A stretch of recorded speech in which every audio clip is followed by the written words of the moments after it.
Eu sou o Amílcar Correia e este é o P24. O que faz uma defensora dos povos indígenas do Peru numa prisão portuguesa?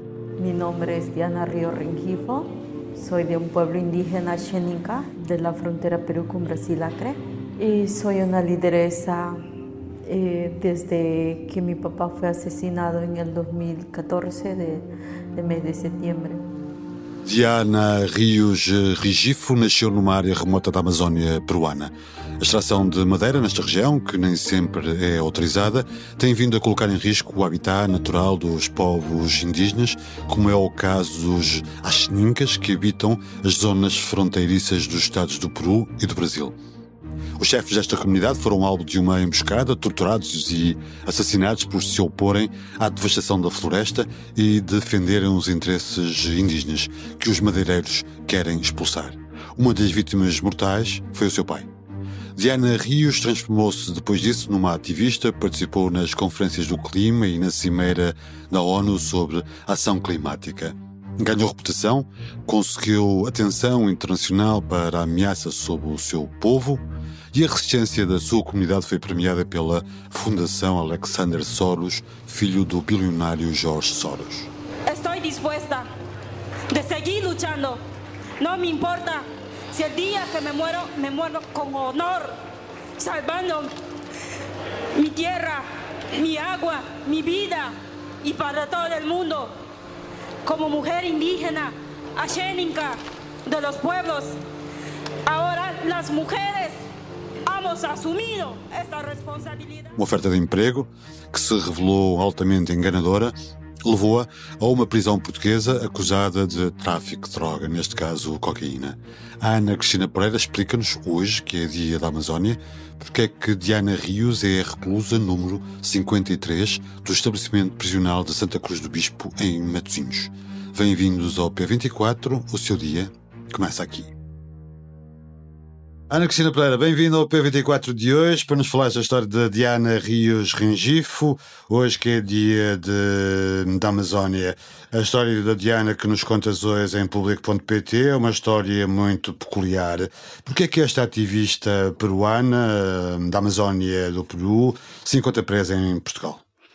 É um mistério que nós fomos tentar desvendar a partir do estabelecimento prisional Santa Cruz do Bispo, em Matosinhos. Como é que uma pessoa que se destacou tanto na luta pela preservação da floresta contra as alterações climáticas estava de repente atrás das grades em Portugal? E o que nós encontramos foi uma história peculiar de um correio de droga. E a Diana é condenada a uma pena de prisão, aparentemente não sabia o que transportava. O julgamento teve em conta o seu passado e perfil. Penso que esta ativista teve um percurso durante o qual conquistou alguma reputação internacional na defesa do seu povo. Sim, durante o julgamento os advogados de defesa tentaram mostrar todo esse percurso da Diana e também como a chegada dela a este ponto está relacionada com uma violência brutal que se vive na Amazónia peruana, que é uma violência que tem várias origens, que tem a ver com a extração de madeiras, no caso da zona dela, mas que noutras zonas tem a ver com a extração de ouro, com a extração de petróleo. Estamos a falar de atividades legais ou de atividades não autorizadas pelo governo peruano? Das duas coisas. Por um lado, há licenças que têm sido atribuídas que coincidem com um território que é território indígena, e por outro lado há invasão de território indígena, não só para estes negócios que estava a falar, mas também para cultivo de coca, laboratórios de coca, de cocaína e pistas de aterragem para depois traficar a cocaína do Peru para outras partes. E que comunidade é esta indígena à qual pertence a Diana Rios Rengifo? A comunidade dela chama-se Axénica, é uma das maiores comunidades indígenas do Peru. Isso também, tu há bocado estavas a referir-te ao julgamento e eu desviei-me um pouco. Isso foi explicado, não é? Todo esse contexto. Ela cresceu numa casa feita de madeira pelas suas próprias mãos, não é? A comer a comida que eles próprios produziam, ou caçavam, ou pescavam, e há uma tragédia naquela região. Os madeireiros assassinam os vários líderes, 4 líderes ao mesmo tempo, e um deles é o pai dela, e isso empurra para a cidade, e a cidade tem outras exigências, e na cidade é preciso dinheiro para sobreviver, né? E como é que ela vai conseguir, estando sob ameaça de morte numa cidade hostil, com 4 crianças e grávida, sobreviver? E quando nós falamos no caso da Diana, ela diz que foi vítima de uma cilada dos homens que mataram o pai para afastar daquele processo.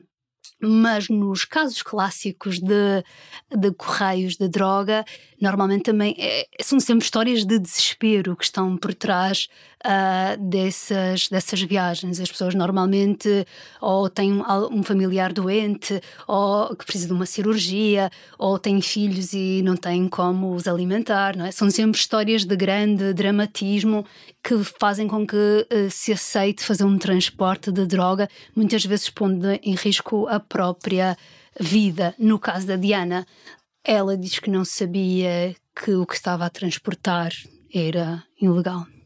Sim, ela alega que não sabia que transportava cocaína, e fica sempre a dúvida se estamos perante uma tentação de obter alguma quantia importante, que era determinante neste caso para a sua sobrevivência e para a sobrevivência da família, ou de uma cilada. Estavas a falar de uma comunidade massacrada e perseguida, cujos líderes são assassinados.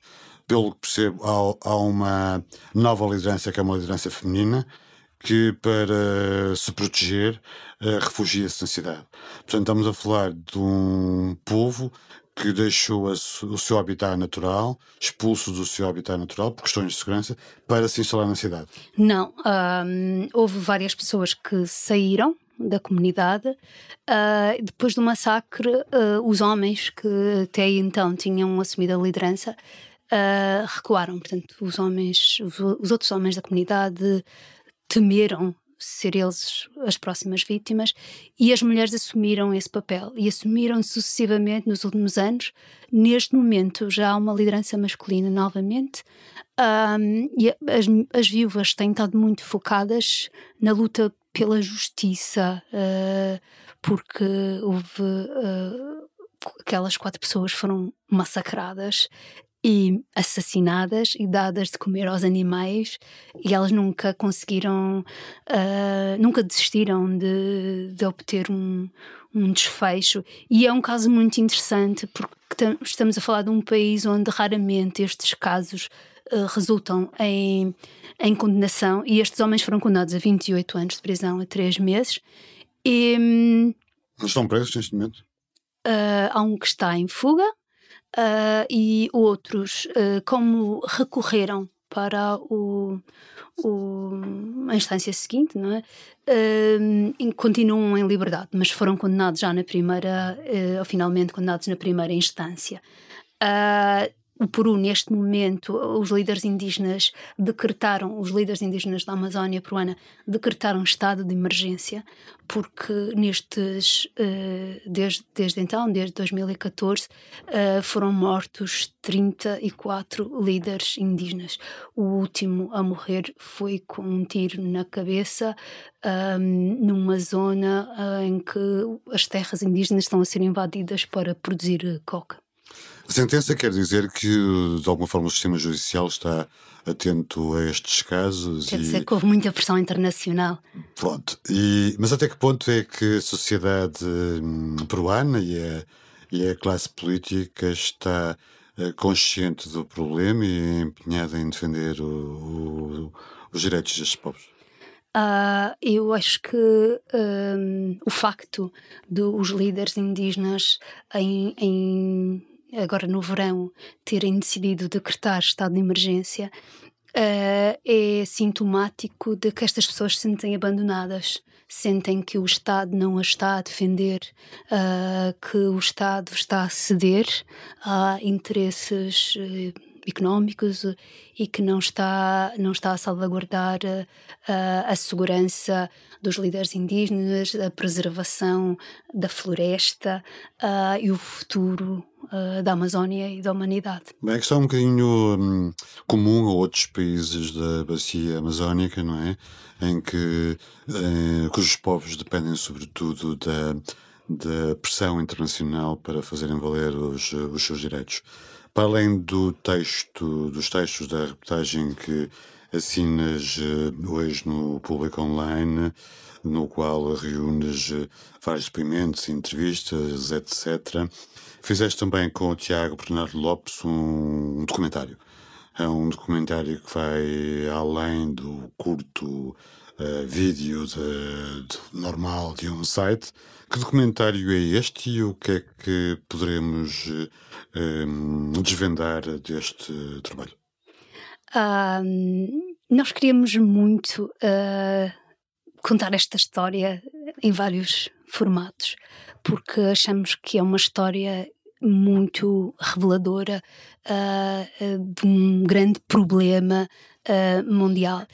E então obtivemos autorização da Direção-Geral dos Serviços Prisionais e felizmente muita abertura por parte da diretora da prisão de Santa Cruz do Bispo para nos deixar passar lá algum tempo e filmar o cotidiano da Diana e do filho, sempre tendo um cuidado não só de não identificar a criança, mas também de não identificar nenhuma outra reclusa à volta dela. Então o documentário é um documentário, é a história dela contada na primeira pessoa, e com recurso à animação, a ilustração e animação, mapas.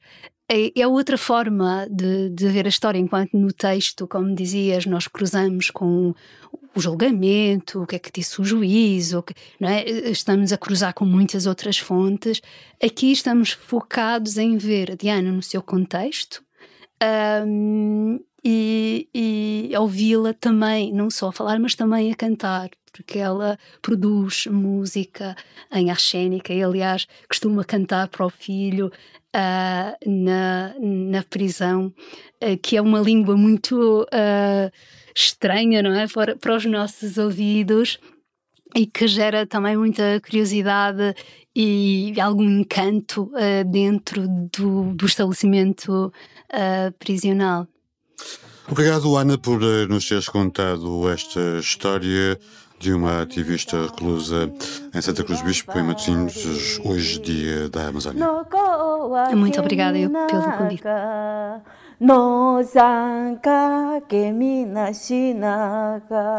Para terminar, a sugestão obviamente está relacionada com este tema que abordamos no episódio do P24. Diana Rios Rengifo, uma luta interrompida, é uma grande reportagem da jornalista Ana Cristina Pereira, para ler no site deste jornal. A reportagem é também acompanhada de um documentário, A Guardiã da Floresta, que também pode ver em público.pt. Obrigado por ouvir o P24. Voltamos amanhã.